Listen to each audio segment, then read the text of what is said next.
आज आपण भरलेली भेंडी बनवणार आहोत। त्याच्यासाठी ही मी छोट्या आकाराची भेंडी घेतली आहे। भरताना नेहमी छोट्या आकाराचीच भेंडी घ्यायची, जेणेकरून ती व्यवस्थित शिजली जातात। जास्त मोठी घेतल्यावर शिजायला पण टाइम लागतो। तर आता ही स्वच्छ धुवून घेतली आहे भेंडी मी। आता आपण ह्या कपड्यामध्ये व्यवस्थित तिला पुसून घेऊया। पाणी नाही ठेवायचं, व्यवस्थित आपण यांना पुसून घ्यायचं। ताई बघा, ही भेंडी भरायला मी धुवून एकदम कोरडी केली आहे बघा। अजिबात पाणी नाही ठेवलं, असंच आपल्याला पूर्ण सुक्या कपड्याने पुसून घ्यायचं, अजिबात पाणी नाही ठेवायचं आहे। मगच भेंडीची चव व्यवस्थित राहणार आहे आणि व्यवस्थित लागणार आहे बघा।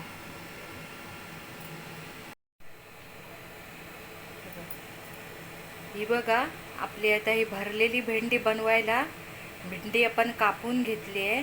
ही बघा, अशी कट करायची आपल्याला, जेणेकरून मसाला आपला व्यवस्थित याच्यामध्ये राहील। आणि अशीच कट करून घ्यायची, कारण पावसाळ्यामध्ये वरून हिरव्या दिसतात या भाज्या, भेंडी पण त्याच्यामध्ये आतमध्ये किडे होतात, त्याच्यामुळे असं कापून घ्यायचं। आणि शक्यतो ह्याच आकाराची भेंडी घ्यायची, जेणेकरून लवकर शिजले जाणार ते। चला तर मग आता आपण बनवायला घेऊया मसाला भरलेल्या भेंडी बनवायला। चला तर मग भेंडीचा मसाला बनवून घेऊया। याच्यासाठी मी हे बघा, या चमच्यातनं हे बारके 4 चमचे बेसन घेतलंय। हे आता आपल्याला छोट्या एकदम गॅस ठेवायचा आणि हे भाजून घ्यायचं गोल्डन होईपर्यंत थोडंसं। मग आपल्या मसाल्याला टेस्ट मस्त येणार। आणि गॅस हा स्लोच ठेवायचा आहे आपल्याला, नाहीतर हे जळून जाणार बेसन। बघा, आता आपण हे छोट्या गॅसवर भाजून घेऊया। आता बेसनाला मस्तपैकी लालसर कलर आलाय। आता आपण गॅस बंद करूया आणि एका प्लेटमध्ये काढून घेऊया। आता हे सफेद तीळ घेतलेत मी बघा। आता हे थोडेसे गरम करूया आणि ते टाकूया याच्यामध्ये। हे बघा, बेसन आपलं आता थोडंसं लाल करून झालंय। आता हे सफेद तीळ पण मी थोडेसे लाल केलेत, गॅसवर गरम केलेत। आता आपण याच्यामध्ये 2 चमचे लाल तिखट टाकूया। हे छोटे चमचे आहेत, कलरचा मसाला आहे लाल तिखट। आता आपण याच्यामध्ये हळद टाकूया 1 चमचा, धने जिऱ्याची पावडर टाकूया याच्यामध्ये,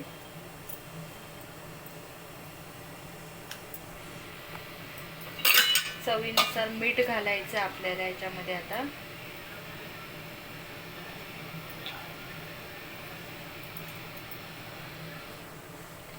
आल्या लसणाची पेस्ट आहे अर्धा चमचा, थोडीशी कोथिंबीर घालूया।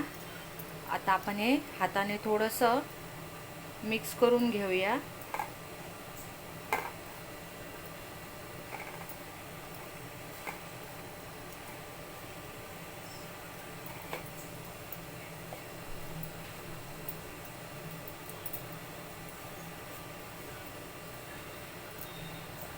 मी अर्धा किलो भेंडी आता फ्राय बनवणार आहे भरलेली,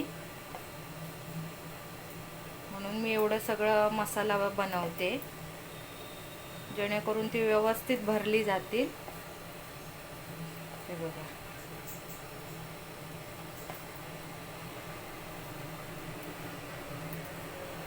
बेसन हे गरम करूनच घ्यायचं आहे, लालसर करून, म्हणजे तिची टेस्ट वेगळी लागते, जरा चांगली लागते।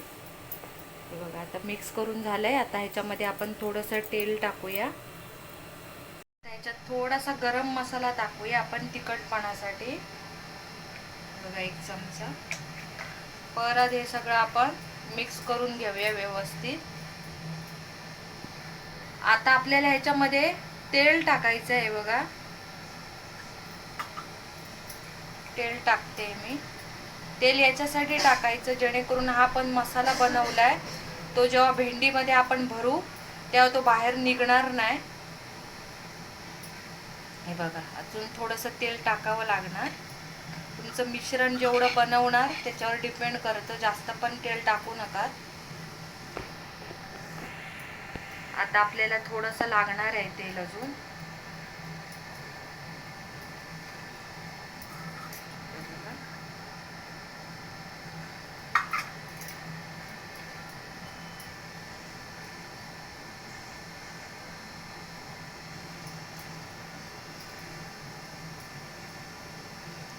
हे आता आपल्याला व्यवस्थित मिक्स करून घ्यायचं आहे. बघा, आता जेव्हा आपण मसाला भेंडीमध्ये भरणार तेव्हा तो खाली नाही पडणार. तेल टाकल्यामुळे कसा भेंडीमध्ये व्यवस्थित राहणार तो. याच्यामध्ये मी हळद, मीठ, गरम मसाला, लाल तिखट, बेसन थोडंसं लाल करून टाकलंय, सफेद तीळ आहेत, आलं लसूणची पेस्ट टाकले, थोडीशी कोथिंबीर टाकली आहे. परत थोडीशी कोथिंबीर आपण याच्यावर टाकूया वरून.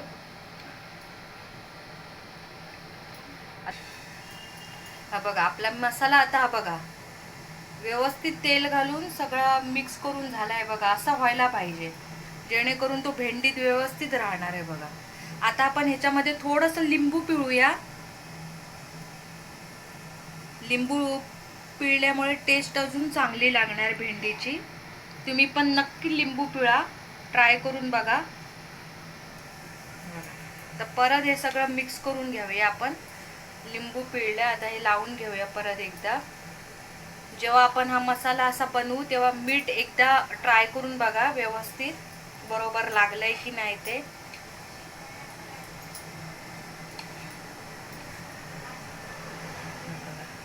आता आपल्याला याच्यामध्ये थोडासा शेंगदाण्याचा कूट टाकायचा आहे. शेंगदाण्याचा कुडा नंतर टाकायचा, पहिल्यांदा नाही टाकायचा. आता हे शेंगदाणे भाजून मी मिक्सरला वाटून घेतले, त्याच्यामुळे आपल्या भेंडीला फ्लेवर चांगला येईल शेंगदाण्याचा. आता हे बघा, हे बारके 2 चमचे मी टाकलेत. परत हे आता सगळं मिक्स करून घेऊया आपण. हे बघा, हा बघा आता शेंगदाण्याचा कूट टाकून पण आपला व्यवस्थित मिक्स करून झाला आहे बघा आपला मसाला. आता हा आपला मसाला बनवून तयार झालाय. आता आपण हा 15 मिनिटासाठी असाच ठेवूया, नंतर आपण भेंडी भरायला घेऊया. हे बघा, आता ही आपण भेंडी भरायला घेऊया. आता ह्याला मसाला बनवून आपला 10 मिनिटं मी ठेवून दिलेला मुरायला.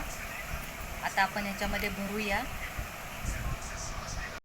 आता आपण हे भेंडीसाठी जो मसाला बनवलेला तो बघा व्यवस्थित याच्यामध्ये भरून झालेला आहे. बघा सगळ्या भेंड्या व्यवस्थित भरून झालेल्या आहेत. बघा मसाला पण आपला बरोबर झाला आहे, याच्यामध्ये भरून राहिला पण नाही, एक्स्ट्रा काहीच नाही. योग्य प्रमाणात सगळं घेतल्यावर सगळ्या वस्तू चांगल्या लागतात आणि होतात पण चांगल्या. आता बघा हे सगळ्या भेंडी आपली भरून झालेली आहे व्यवस्थित. आता आपण भरलेली भेंडी बनवायची आहे. भरून ठेवून झाले आता 10 मिनिटं. याला मसाला व्यवस्थित मुरला असेल याच्यामध्ये. आता आपण एक कढई घेतली आहे, त्याच्यामध्ये तेल टाकूया आपण. बघा त्याच्यामध्ये थोडासा लाल तिखट टाकूया.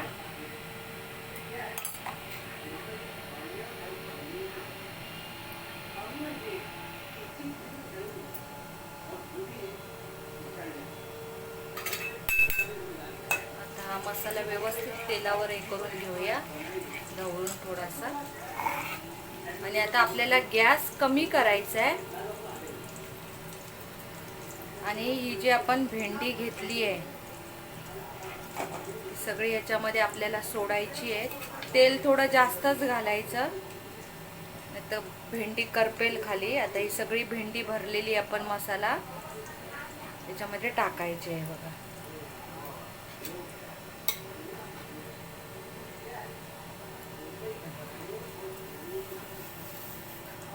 आणि ह्याला आपण जास्त ढवळत नाही बसायचं, नाही तर भरलेला मसाला बाहेर निघेल सगळा. बघा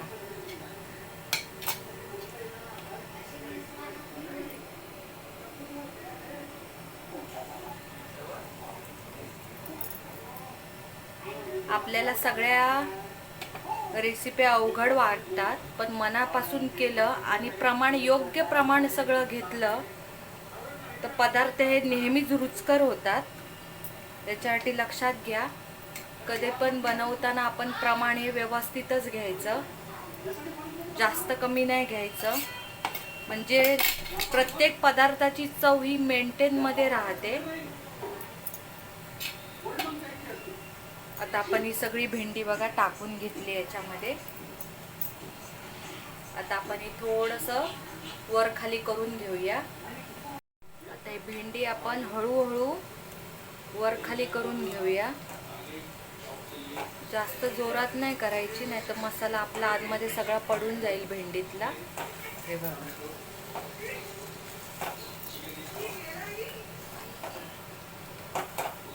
तेल थोडं जास्तच घालायचं. आता आपल्याला हे तेल थोडं जास्त वाटतंय त्याचं, आणि गॅस हा स्लोच ठेवायचा आहे आपल्याला, फास्ट नाही करायचं आहे. बघा, नाही तर खाली भेंडी जळणार, कारण बेसन टाकलंय. बेसन टाकल्यावर लगेच खाली लागणार. हे बघा, तेल आता आपल्याला हे जास्त वाटतंय, पण जेव्हा ही शिजायला येईल भेंडी, तेव्हा हे तेल बरोबर मेंटेनमध्ये राहणार आहे. हे बघा, आणि मीठ जेव्हा आपण भेंडी भरायला घेतो मसाला, तेव्हाच बघायचं, नंतर आपण वरून टाकू नाही शकत, नाही तर खारट होईल. हे बघा, आपली आता ही भेंडी व्यवस्थित परतून झाली आहे वर खाली करून. हे बघा, आता आपण ह्याच्यावर ताट ठेवून याला वाफ द्यायची आहे. ताट ठेवूया आपण ह्याच्यावर. आता आपल्याला हे 2 मिनिटांनी आपण बघूया, आणि सारखं सारखं आपल्याला ताट काढून हे बघत राहायचं, नाही तर खाली करपण्याची शक्यता आहे बेसनमुळे. चला तर मग हे बघा, भरलेली भेंडी बघा कशी खरपूस भाजली गेली आहे. मसाल्याचं स्ट्रक्चर बघू शकता तुम्ही, मस्तपैकी खरपूस भाजला गेला आहे बघा. बोलले ना, जसं सगळ्या गोष्टी प्रमाणात पडल्या, मीठ मसाला, आणि आनंदाने एखादी वस्तू बनवली तर नेहमी चांगलीच बनते. आता ही बघा आपली भेंडी व्यवस्थित झाली आहे. जेव्हा आपण फोडणीला टाकलेलं तेव्हा तेल जास्त वाटत होतं, आता बघा तेल कुठे दिसतच नाही आहे त्याच्यामध्ये. बघा, भेंडीतला मसाला पण बघा व्यवस्थित भाजला गेला आहे बघा. आणि अशी आपली ही खरपूस अशी भरलेली भेंडी तयार आहे. मसाला पण बघा भेंडीमधला मस्त भरला गेला आहे बघा, आणि बाहेर पण पडला नाही आहे बघा. जशी भरली होती तशीच भेंडी आहे. जशी मी सांगितली त्याप्रमाणे बनवा.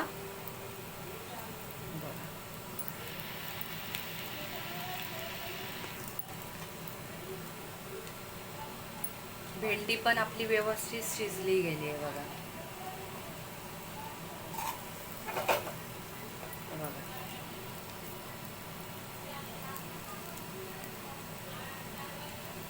सगळं आता आपण गॅस बंद करून घेऊया. तुम्हाला वाटत असेल तर ह्याच्यावर तुम्ही लिंबू पण पिळू शकतात वरून, पण मी जेव्हा हे मिश्रण बनवत होते, मसाला बनवत होती, तेव्हाच मी अर्ध लिंबू ह्याच्यामध्ये पिळून घेतलेलं. त्याच्यामुळे आंबट आणि तिखट अशी मस्त भेंडी आपली भरलेली तयार झाली आहे. तुम्ही पण नक्की करून बघा अशी भरलेली भेंडी. आणि आजच्या या भरलेल्या भेंडीची रेसिपी तुम्हाला कशी वाटली ती कमेंट्समध्ये मला नक्की सांगा. माझ्या या भरलेल्या भेंडीच्या रेसिपीचा व्हिडिओ जर तुम्हाला आवडला असेल तर तुम्ही कमेंट्समध्ये नक्की सांगा. माझ्या चॅनलला सबस्क्राईब करा, बेल आयकॉनवर क्लिक करा, जेणेकरून माझे नवीन नवीन व्हिडिओ तुम्हाला सर्वात प्रथम दिसतील. सगळ्यांना श्री स्वामी समर्थ. या खायला.